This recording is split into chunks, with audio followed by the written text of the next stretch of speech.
From the Weather NorCal Command Center, this is your morning update. Dennis's Heating and Air Conditioning is Northern California's premier heating and air conditioning contractor. From residential housing, large commercial projects, installation to repair, sheet metal fabrication, and everything in between, we are your go-to heating and air conditioning specialist. Hello everyone, I'm Meteorologist Mike Krueger. Thank you so much for joining me here for your morning update. A little bit of a different start here as we cover the fires. As I've mentioned this before, during the fire season, the morning update and Coffee with Krueger is when I go into the most extensive coverage of any fires out there. Of course, the big fire yesterday was the Juniper Fire, and today that's going to be on a lot of people's minds, especially if you live in parts of Siskiyou County. So we start with looking at the Juniper Fire here, and it is at latest check, it is at 49 acres at 10% containment. Now, the good news is any evacuation orders have been lifted. There was also an evacuation warning that was lifted as well. Here you can see as we zoom it in here nice and tight, where we have the evacuation warning is where the evacuation order was yesterday. So this does include streets like Florence Road, Collins Drive, Eagle Road, Juniper Drive, and some of the other areas in that area of yellow as well. Again, that's the evacuation warning. What that means is you can still be there and be in that location, but just stay alert of any orders that may eventually come out of this here. We also have a preliminary fire perimeter. Now, one of the things we have to remember is that this is not in any shape or form indicating any kind of efforts that were put forth towards, saving any structures. So if there are structures within this, that doesn't mean it burned down, all right? So you can see here, really, I only see one structure that is, and you can kind of see it right there, that is within that fire perimeter. But again, that doesn't mean it burned down, okay? And then, of course, that heads northward as well, just into some forests, really. And there aren't any structures in that area north of where that evacuation warning is. So that certainly is good news. But as mentioned, this is the Juniper Fire at 49 acres at 10% containment. And this is something, they took out the aircraft for overnight. So overall, it looks like they are making some progress on this fire. Do want to just point you out to the fact that as we do get into the fire season, there's a great resource that I put together for you. As I mentioned, I do the extensive coverage in the morning updates, not as extensive, if really any coverage, during noon or the evening unless it's absolutely necessary. And what you can do here is throughout the day, go to weathernorcal.com, click on the fire danger section here. I'm going to go ahead and click on that, and you can see it's going to start off at the very top with watch duty. So you can click on and scroll through the map and see where any fires are that you may be interested in. You can find out all the information that I just showed you here. You've also got all kinds of other great resources. So check it out, weathernorcal.com, and then click on the fire section and you will be good to go. Well, what do you say we get ourselves over to the weather headlines and get into the forecast now, shall we? And here you can see that we do have that heat wave I've been talking about. That is expected to peak on Friday. That's tomorrow, okay? And then we do expect those temperatures to drop this weekend going into next week. Now, here's the thing. I've been talking about the heat wave. I've been talking about the cooler temperatures. Two things to point out. Number one, and this is something I pointed out yesterday a little bit here, is that the heat wave not expected to be quite as intense as initially thought. Earlier this week, we were thinking maybe upwards of 110 degrees for some of the hottest locations. The temperatures have been slowly dropping for those peak times of the day on Friday, especially, but still hot any way you look at it. Now, the temperature drop I've been talking about for next week, that too doesn't look to be nearly as impressive as we were hoping. It was looking like initially upper 70s to low 80s for the valley by the time we get into Monday, Tuesday of next week. Now, it's mainly going to be the upper 80s and low 90s, so not as big of a drop, but at least we're breaking away from those triple digits going into next week. So really, bottom line, as we go through next week, I'm expecting temperatures to remain above normal. All right, we're going to get into all of that here, but let's take a look at Krueger's Quickcast for your Thursday, May 29th. Getting you out the door this morning, Here you can see those temperatures are going to be in the low to mid 50s here for the mountains and the coast, but generally in the upper 60s here for the valley. Now we do have a disturbance right here. You see that's kind of pushing on through. That's flattening out the ridge a little bit, and that's the reason why our temperatures did drop slightly in most cases yesterday, but high pressure will be building back in and temperatures will be on the increase again. Let's take a look at the winds because it's still going to be a little breezy out there, but really what I want to point out is that we still don't expect any major wind events, but I am watching Friday morning because you see here the wind's a little gusty to start off the day on Friday. They may subside though going into Friday afternoon. Taking a look at the humidity later on this afternoon, we're going to be in the single digits to low teens for the valley. So yes, that's going to elevate that fire weather risk with the very low humidity levels and the hot temperatures. And with those gusty winds, especially for the north and west side of the valley, that may not really give us very good recovery when it comes to those overnight relative humidity levels. So let's talk about the heat. We do have that heat advisory that does include Humboldt County for Friday. For Friday and Saturday, it includes Trinity County and east of that into the valley and surrounding foothills. So for today, temperatures are still not in the triple digits, but it's getting hotter, mid to even some upper 90s in the valley, 80s, even some 90s for some of the warmer spots in the mountains. And I do expect temperatures on average to be somewhere in the low to mid 60s for the coast. Here's your 7-day forecast. So you can see about 106 degrees, quite possibly for Redding and Red Bluff on Friday. There's that dip in the temperatures Saturday, especially for Chico with 101. But look at that. You see how we were expecting upper 70s to maybe some low 80s here for Monday, Tuesday of next week. Now it's looking like it's going to be more like the low 90s for those daytime highs. But again, at least we're breaking away from those triple digits. Here you can see for the coast, we do have dry conditions, temperatures in the low 60s on average. For the inland areas and Trinity County, around 100 degrees on that peak on Friday, and then it dips again. In fact, 100 on Friday down to 86 by Saturday inland. So you get the idea, not quite as hot for Saturday.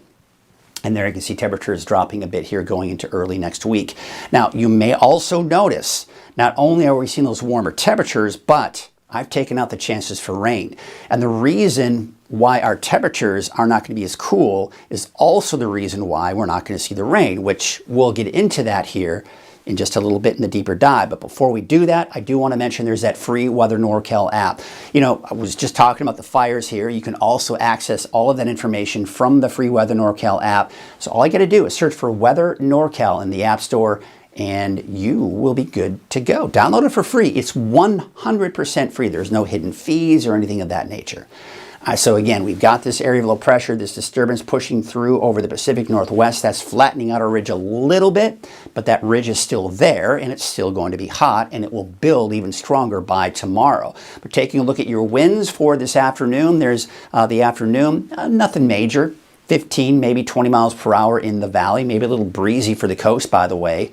Then Friday morning, yeah, look at the winds. They're going to be a little gusty to start off the day on Friday. They should subside a little bit here as we go into Friday afternoon. And then going into your Saturday, looks like we're still going to be looking at a bit of that north breeze. But again, the thing I want to highlight is the fact that we don't have any major wind events, but we've got to keep watching and keep a close eye on those winds here as we go into the fire season. Speaking of that, there's your fire weather risk. Greens are where we want to be. Yellow, not so great, but not the worst conditions. It's when we start getting into oranges and reds that we've really got to be careful. And we may see some of that here down the line. Not necessarily today. We're mainly in the moderate range here for the valley. Then we go into Friday. This is where things get a little bit more interesting, a little more concerning too. You can see Friday morning, 8 a.m. Remember those gusty winds I was talking about for the north and west side of the valley. Still very low humidity, and look, it's really flaring up here with those oranges, and it's getting in the deep oranges near the red. So we're well within that high fire weather risk. What does that mean? Well, that just means that the temperatures are really, it's all aligning. It's going to be that hot day on Friday with temperatures over 100 degrees. We've got that breezy north wind, a little breezy at times, and very low humidity. As you can see right here, these numbers are the humidity levels down into the single digits. So we need to be mindful of that as we go through the day on Friday in particular. Saturday morning, we see some recovery, but it looks like we're back into at least moderate by midday on Saturday. Here's a look at Futurecast, and we're not expecting any rainfall for the next few days. Still some clouds this afternoon for the north coast, and maybe even a few afternoon clouds for some of the higher elevations. But the thunderstorms we saw yesterday in Modoc County, not the case here for today. Friday morning, just some fog along the coast. That should burn off by the afternoon. Maybe some afternoon clouds, but I don't anticipate any rain off to the east here Friday afternoon, Friday night, and going into Saturday. Some of that fog developing, especially around Humboldt Bay, but you've got clear skies elsewhere. And going through Saturday afternoon, that fog will burn off pretty quickly for the coast, and sunny skies here for most of us on Saturday. So once again, highlighting where the heat advisory is, Humboldt County for Friday.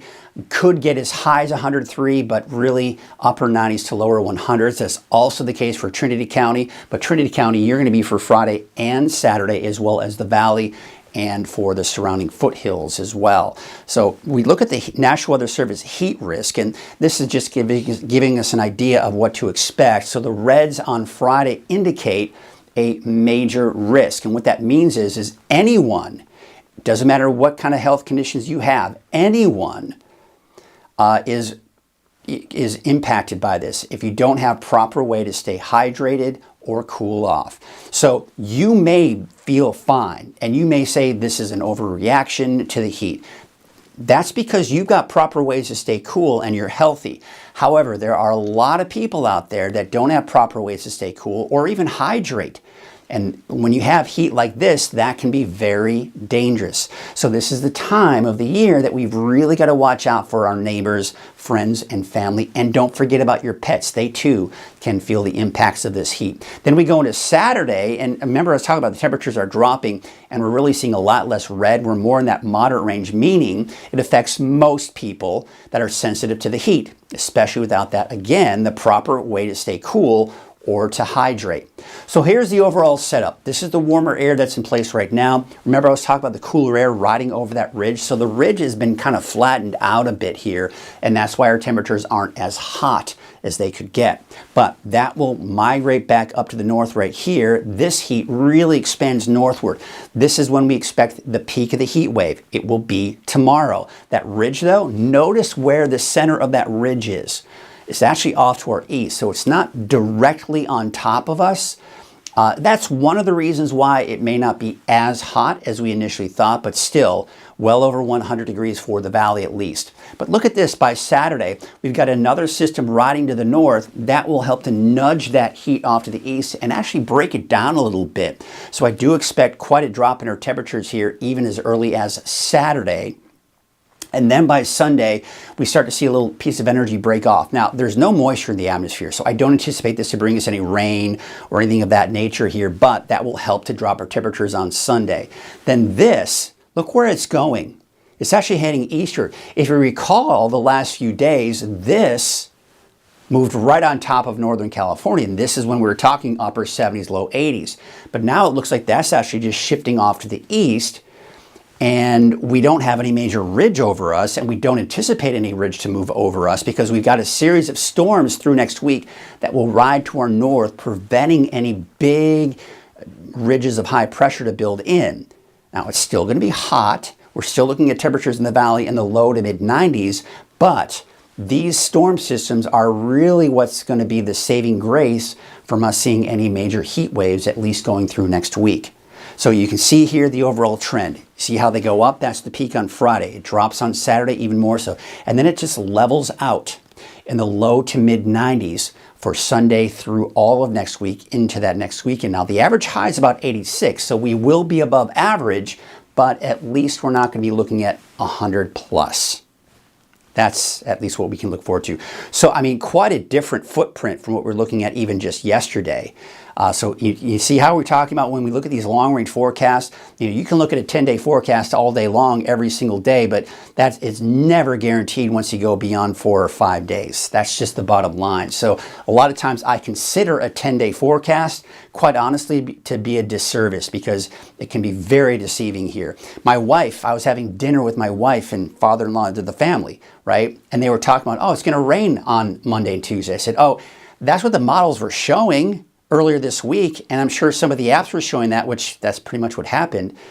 And now you see there's no rain. Remember I was talking about that area of low pressure moving out? That's also the reason why we're not going to see any more rain. We were thinking maybe some rain, especially for the mountains, but not necessarily the valley. So again, just kind of getting off my high horse here. There's a look at the lake levels. They did drop a little bit for Shasta Lake, but again, that minor increase for Trinity and Lake Oroville. Bottom line, healthy, right? Taking a look at the wave heights for this afternoon, not that bad, but you see how we're starting to see those wave heights begin to increase a little bit here for Friday into Saturday. Now, Saturday, there is that gale watch, but anything beyond that, before that, should be okay. That's actually should be a north wind at 10 to 15 knots with those waves from the west at 5 feet at 11 seconds. All right, so here's your Trinity County neighborhood forecast. Temperatures will be in the upper 80s, even some low 90s, although south of Highway 299 could see some 70s in there, places like Mad River at 75. For the North Coast, we'll be looking at temperatures in the 60s, 70s, and 80s, just depending on where you are. Obviously, 80s for the inland areas and 60s along the coast. We are dry for the next 7 days. The peak of the heat wave is on Friday. Siskiyou County, I've taken out your chances for showers for Monday, Tuesday, or even Wednesday. And yes, you're dropping down to the upper 70s, but certainly it was expected to be cooler than that just a few days ago. 81 for Tule Lake, 83 for Alturas, 81 for Aden, also taking out those chances for showers and possible thunderstorms. That's the case also for the eastern mountains, with temperatures here generally in the 80s.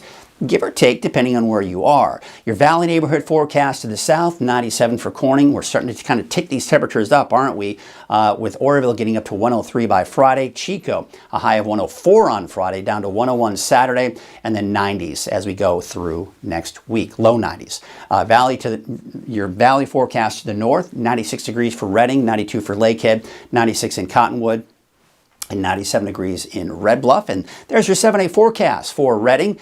Temperatures peaking on Friday with 106 down to 103 Saturday, and then really kind of just hovering in that low to close to mid 90s here for Sunday through Wednesday of next week. That's your morning update. I'll be back again at noon for your latest forecast. Have a great morning.